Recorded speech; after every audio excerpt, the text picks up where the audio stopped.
Good morning, dear colleagues.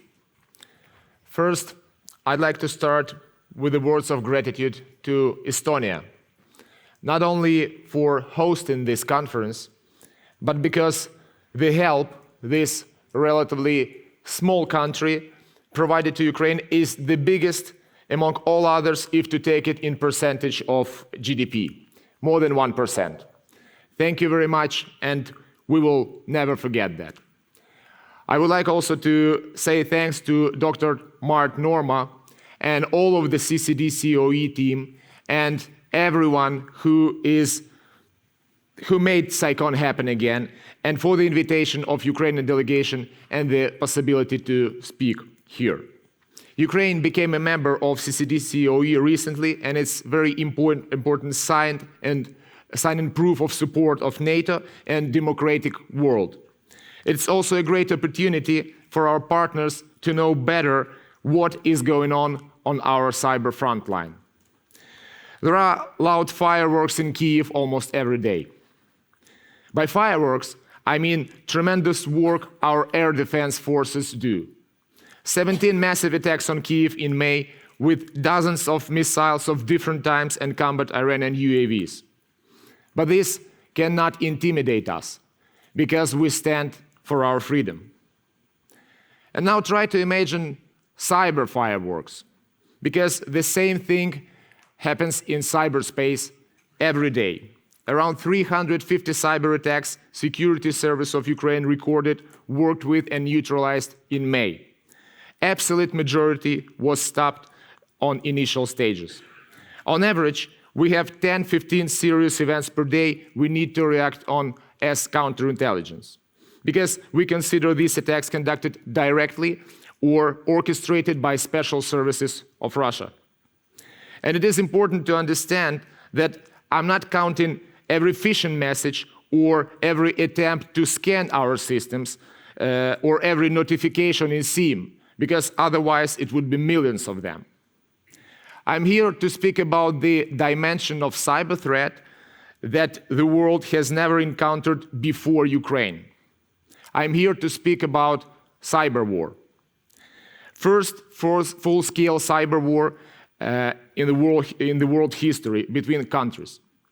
I've heard a lot of skepticism earlier, some experts denying the concept and term of cyber war itself. But it has changed since February 24th, 2022. And thus, those who still deny it are just lucky not to be in our position. For us, the cyber war has started in 2014, and 8 years before the full-scale invasion. The massiveness and the quantity of the attacks was constantly growing. There are no types of attacks or their combinations we haven't seen, starting from banal DDoS, using wipers, lockers, man in the middle, so you name it, everything we have witnessed. Some of the attacks were extremely notorious far beyond Ukraine, like NotPetya in 2017, dozens of countries suffered from it. Black Energy in 2015, first cyber attacks on our power grid. Then Industroyer in 2016. Then the attempt to cause collision by penetrating our Ukrainian railroad train control systems. Luckily, we were able to stop it on initial stages and didn't let the catastrophe happen. And a lot of other things.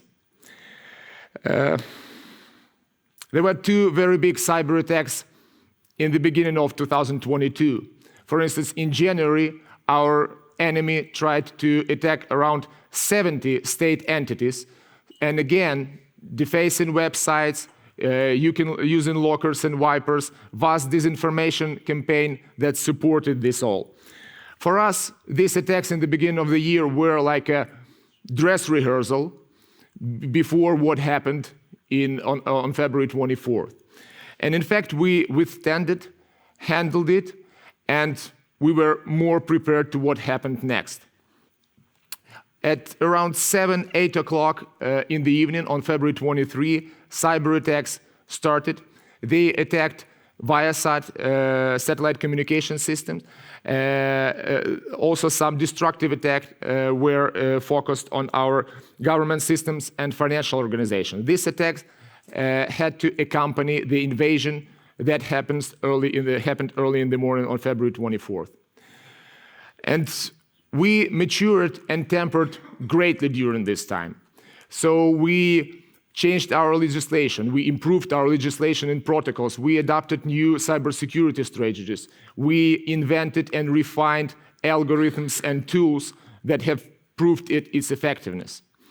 And what is more, after February 24th, we already knew how to use these algorithms in unusual critical circumstances, when sometimes there's no electricity, there's no communication, when you or your objects of critical IT infrastructure you have to protect is under shelling, when the city is about to be surrounded and the system administrator disappeared because he has to take his family out of Bucha. And coping with this all was difficult, but we made it rather successful. The absolute majority of the cyber attacks our enemy conducted were conducted by special services. And it is very important. These are not about financially motivated groups. These are not about youngsters, genius that want to make money.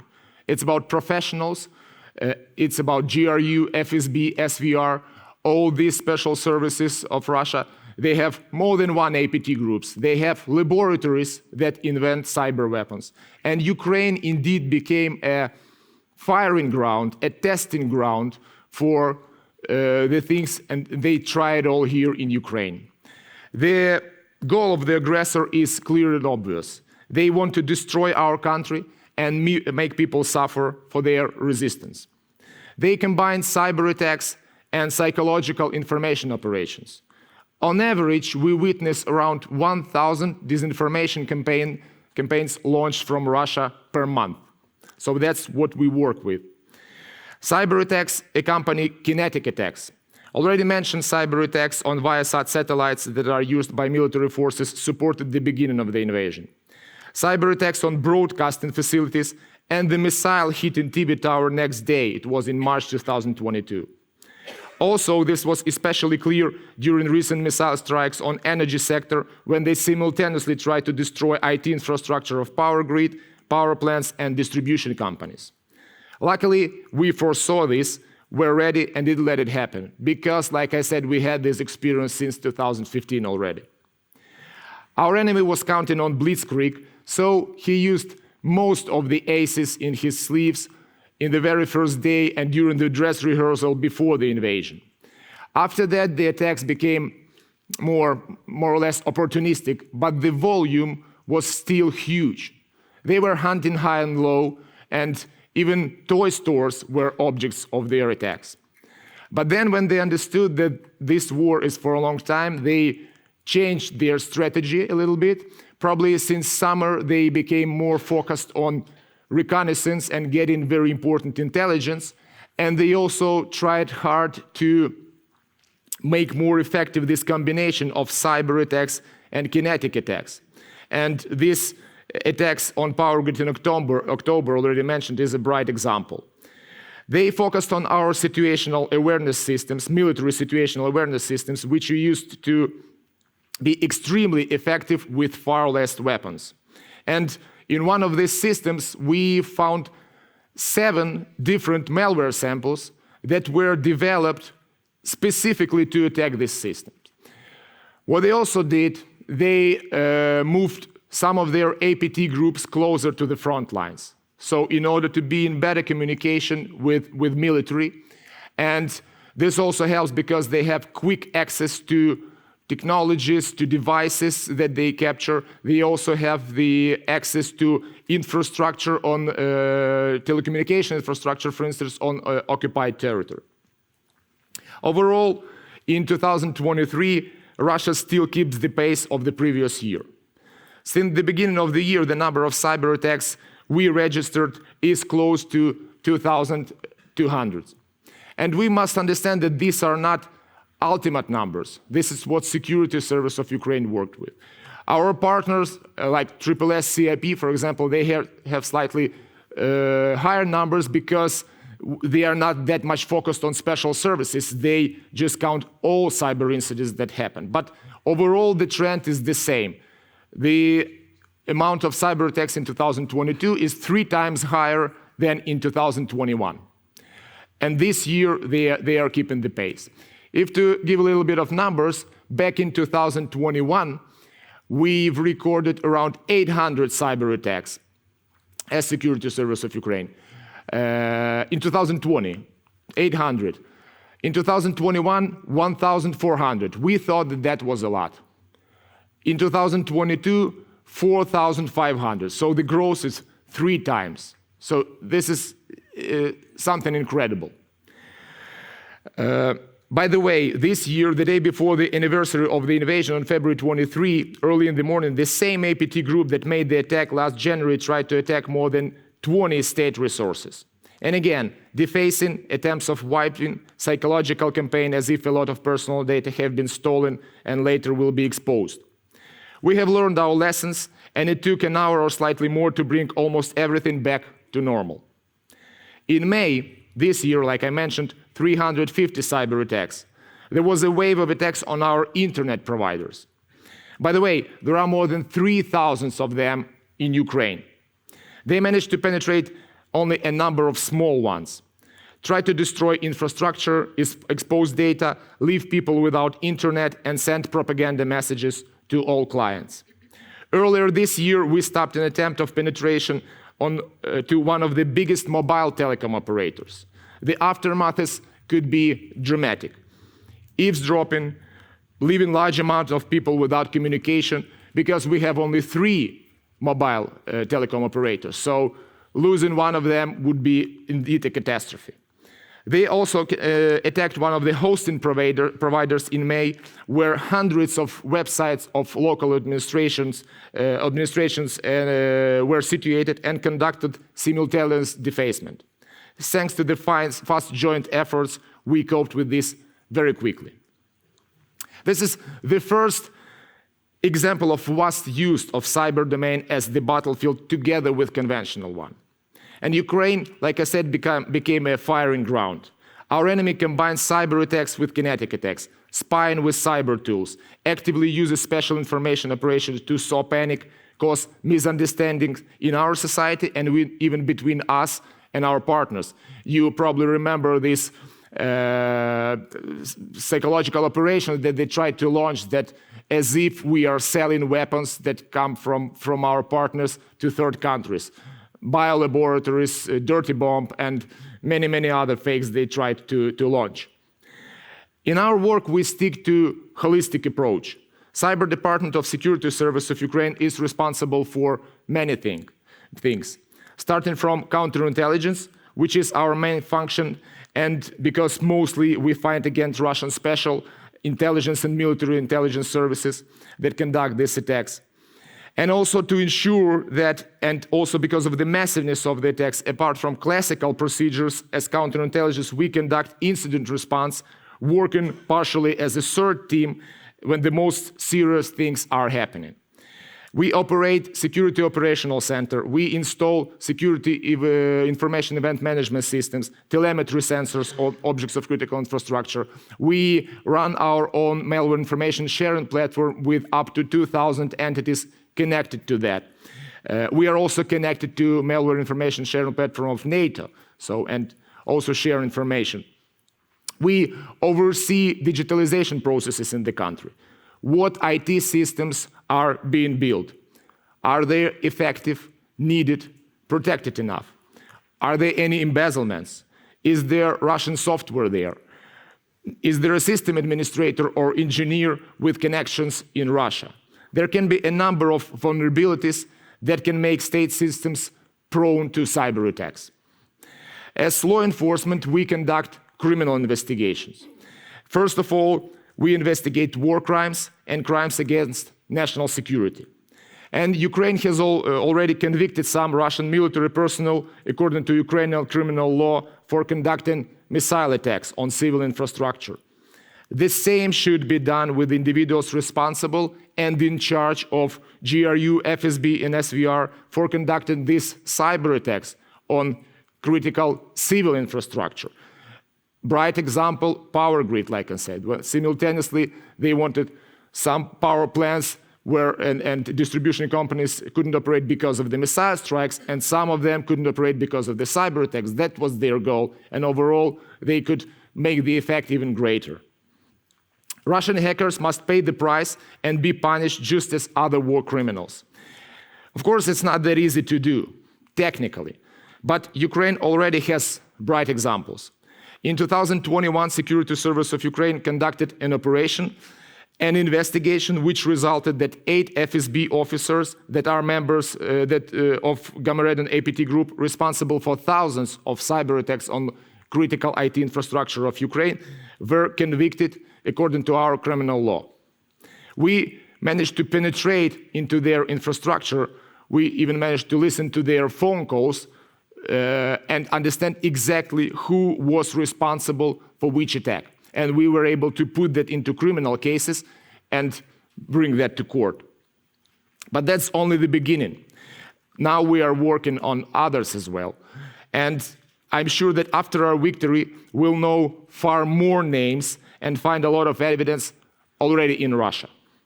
This will play a serious part in maintaining a long-term resilience.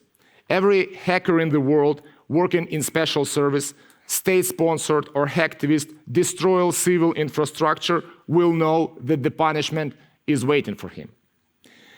Finally, we conduct what is called defending forward or active defense operations, because we need to penetrate enemy systems to get intelligence that we share with our military and see what they will strike next in terms of cyber attacks, what systems they are in, and who is responsible for the attacks.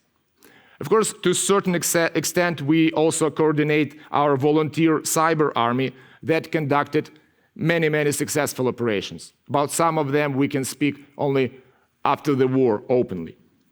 We combine technological and military tools. For instance, Russian satellites were jammed in order to leave the enemy army without communication. We also actively use artificial intelligence, for instance, to analyze information from hacked surveillance cameras. Thus, we can track the movement of military equipment, its quantity, routes, and share it directly to our military. We created a Telegram chatbot in the first days of war that enabled people to send pictures and coordinates of Russian military troops and tanks, armored vehicles, etc. And this information was checked by volunteer drone pilots, our sources, and went directly to the artillery. Dozens of military columns were destroyed and a couple of Russian generals deceased because of that. We do specific tasks in order to detect Russian strategic UAVs and lead them using technical tools. Using all these, we successfully help our defense forces of Ukraine on the front line. So again, the era of combination of cyber and traditional military tools. The Security Service of Ukraine has helped our country to withstand up to 6,500 cyber attacks since the beginning of full-scale invasion. We eliminated more than 60 bot and troll farms, blocked hundreds of malign social media channels that spread fakes. Together, but there's a lot of other work that has been done by other entities responsible for different aspects of cybersecurity in our country. This is mentioned SSCIP, this is our analog of CISA, Ministry of Defense, National Security Council, and others.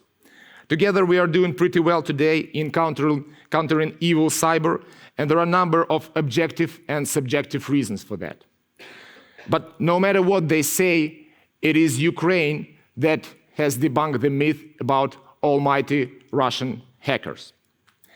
As we need weapons, of course, we need additional software and hardware, forensic equipment, threat intelligence feeds, financial support, expert and expertise to multiply our offensive and defensive potential. Because the war is far from over, and we are still looking for new effective mechanisms.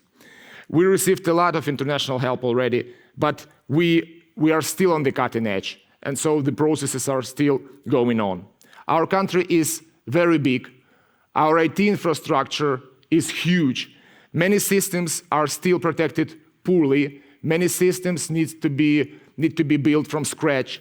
So we need more data centers. We need more regional security operational centers, mobile forensic labs, new cybersecurity decisions. And you understand that what lack of funding and budget shortages we experience now. We need to build resilient environment and to have protected perimeters of our objects of critical infrastructure. Let's say we need solid cyber fences around them. And today we ask you to help to build them. Our initiative is to ask world-known cybersecurity companies to come to Ukraine and inspect our objects of critical infrastructure together with us and work out a list of needs, like hardware, software, that will make our systems protected up to date. Then we will put these needs into a system like now we do with weapons. There are some NATO systems that are used when you can see the needs, when you can trace the logistics and deployments. We want to do the same stuff with cyber, where we will put all these needs approved by world-known cybersecurity companies, and then all our partners will bring their help, so what they need, whether this will be equipment or whether this will be money directly to vendors, and then this help will be deployed in Ukraine, and everyone will see transparently where this help goes. Because we received a lot of help, like I said, but partially it was sort of fragmented, sporadic, and now we understand that we need more comprehensive and systematic approach. I encourage all of our partners to participate. Now we're passing to what I would call lessons learned. First of all, it's very important to change a mindset, change a paradigm of thinking. Today this is the key to success. We need to understand that cyber is not a future, it's here. And anyone can become a victim of cyber aggression. Every person, every organization, every company, every country.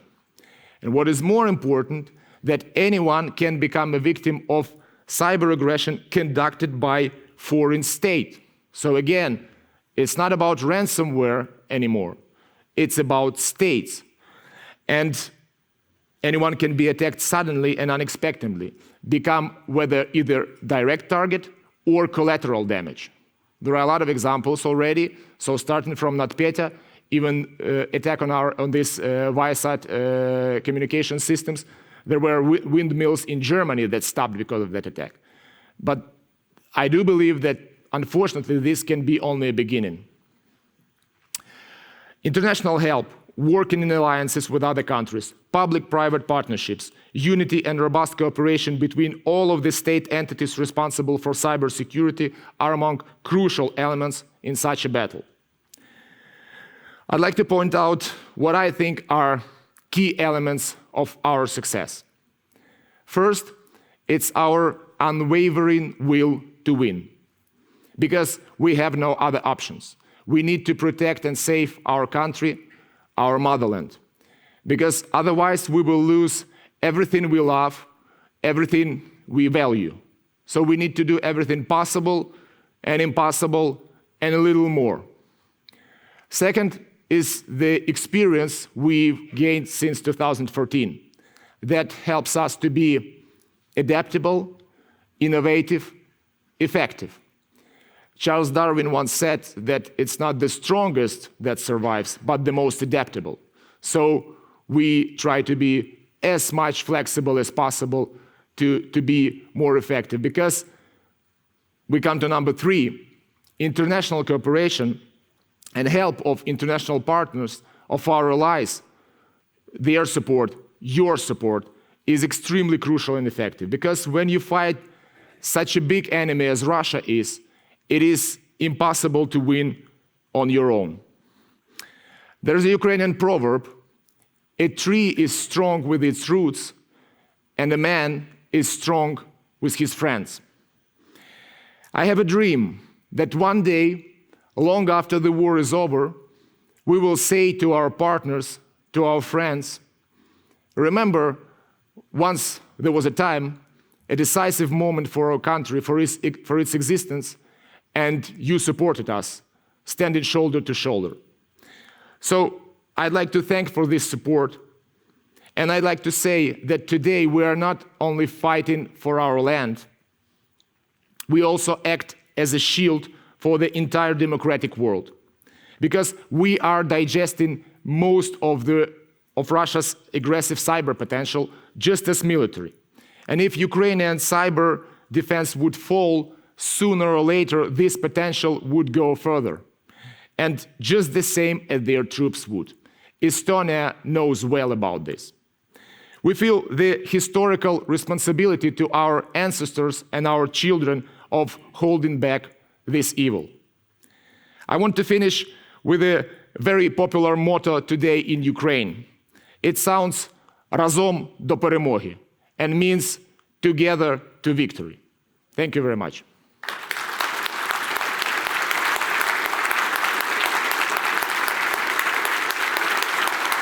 Thank you.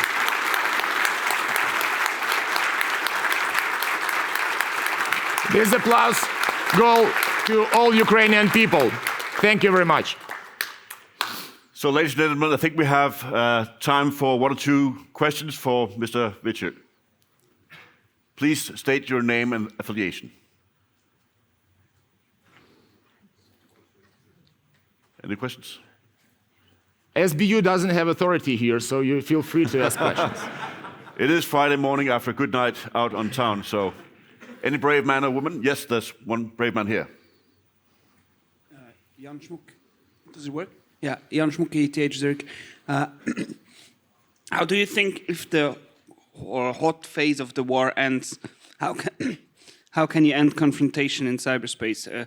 Where can we set this end, and does it go on for all the times, and how can you appease this situation? So we need to understand that this cyber war between Ukraine and Russia can only be finished after the war is over. And that's the great question, how and when it can end. You know, as for me, I used to be a professional sportsman, so I feel like we're somewhere in round 7 or 8 out of 12 rounds if we take a boxing match. So somewhere in the middle. So for us, as we understand the main things already passed, so the Stalingrad is already behind us, but still the victory can come only when Russia as empire stop existing. So of course our effective counteroffensive, maybe a number of counteroffensive operations we are about to conduct both in regular military space and in cyberspace will help to change the situation and will bring to some kind of revolution or coup d'etat or whatever in Russia that will change the whole system there and the whole approach. But until Russia is there as an empire, the war will be there. It will maybe stop for a short period of time, and then it will be continued. So for us, it's, you know, we've been put into survival mode, and the only thing we need to think about now is our devotion to protect our land, to protect our children. We want it to happen faster, but we don't care anymore. And speaking about cyber attacks, they are closely connected to regular kinetic attacks, or even you understand that kinetic attacks may stop, but cyber attacks will continue. So this will be until this regime, or maybe worse regime in Russia, will be in place. But we are ready for that. And like I said, what is good, good and bad, we are constantly on the cutting edge. So everything that is emerging is tested in Ukraine, and so we see the trends and we are ready for that. I know a lot of NATO countries suffering from what they think are Russian cyber attacks, but these are indeed only a small percentage of what is happening in Ukraine. So they are not ready. And hopefully our experience and our work together with CCD-COE will help to improve NATO and other countries' strategies of how to react on such a massive cyber aggression conducted by foreign states.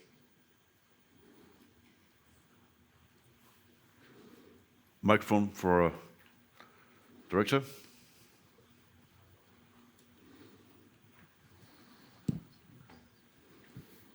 Oh, thank you. So, quick question. So, first of all, Mart Norma from CCD-COE, and I just need to share with you that I have been through my career in science at hundreds of research conferences, and this is first time in my career that a kind of research and lessons learned outcome and the conclusions are so strong that I feel like crying from the emotion. So, thank you very much for that. And I'm a stone cold physicist, right? But the question here, so that was lessons learned, but probably we all know that after the victory, there will be a very differently complicated environment, rebuilding the nation. And that will be maybe even more complex and difficult for the nation to survive because there is no this common enemy anymore. So could you give us some of your thoughts about the challenges ahead of Ukraine in the coming years? Thank you. Yes, it's difficult to think about that right now because we have a lot of things that are more important that are on the table today. But of course, we understand that a lot of things that so first of all, we will need to restore our economy. There will be many problems of people returning from war, many social problems that we will need to cope with. If to speak closer to cyber, we will have this cyber army that we will need to reintegrate and make them work for our government. But I do believe that this war, in the end, will be, well, apart from all the grief and all the atrocities, will be beneficial for the future development of Ukraine. Ukraine is a very digitalized country already, and a lot of things we've done already, and even our system, DIA, will be installed here in Estonia, by the way. So we are exporting our results of our work now. And after the war, with all this experience we have in in military sphere, in digital sphere, so in cybersecurity areas, I do believe that we can take all these people as much as we can and try to reintegrate them into exporting these products of our experience and knowledge to other countries. And that will build a solid foundation of our future development. That's what we are looking for and what we will strongly try to do. Thank you. So I think we have no more time for questions, so I have to redirect those for the coffee break, sorry. So Mr. Vitiuk, thank you so much for sharing your insights on the cyber war in Ukraine. On behalf of the Center, please accept this small token gift of our appreciation. Also, a huge appreciation to you, Ambassador Batsa, for attending this conference. We're very happy to have Ukraine as part of the CCD-COE family. Thank you very much. Thank you, friends. Thank you.